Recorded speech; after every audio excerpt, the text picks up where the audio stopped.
دین کو سیکھنا سکھانا، اس کی اشاعت تبلیغ تعلیم اور اس کی حفاظت کے لیے اندر اپنا حصہ ڈال لیں۔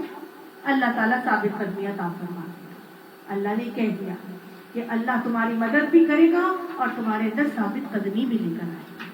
یہی طریقہ ہے اور یہی رویہ ہے۔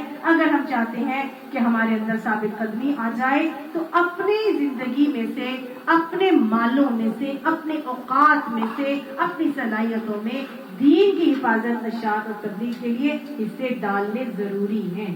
سمجھ میں آ گئی نا؟ اصول یہاں سمجھ میں آ رہا ہے۔ والذین کفروا، اور جن لوگوں نے انکار کیا، فتسأل لهم، ان کے لیے ہلاکت ہے، وَأَضَلَّ أَعْمَالَهُمْ، اور ان کے سارے اعمال بھٹکا دیے۔ ذَلِكَ بِأَنَّهُمْ كَرِهُوا، یہ اس لیے کیا کیونکہ انہوں نے ناپسند کیا تھا ما انزل اللہ، جو اللہ نے نازل کیا تھا، تو پھر اللہ نے کیا کیا؟ فَأَحْبَطَ أَعْمَالَهُمْ، اللہ نے ان کے سارے اعمال ضائع کر دیے۔ أَفَلَمْ يَسِيرُوا فِي الْأَرْضِ، کیا تم نے زمین میں چل پھر کر نہیں دیکھا؟ ضرور کئی پکان عاقبۃ الذین من قبلہم، پر دیکھو کہ کیسا انجام ہوا ان لوگوں کا جو ان سے پہلے تھے۔ دمر اللہ علیہم، اللہ نے ان کو، ان کا سب کچھ انہی پر الٹ دیا۔ وللکافرین امثالھا، اور کافروں کے لیے ایسے ہی نتائج ان کے مقدر ہیں۔ ذالک بان اللہ مولی الذین آمنوا، یہ اللہ نے اس لیے کیا کیونکہ اللہ ایمان لانے والوں کا ولی بن جاتا ہے۔ وان الکافرین لا مولی لہم، اور اللہ کافروں کا ولی نہیں بنتا، اللہ کافروں کا مددگار اور دوست نہیں بنتا۔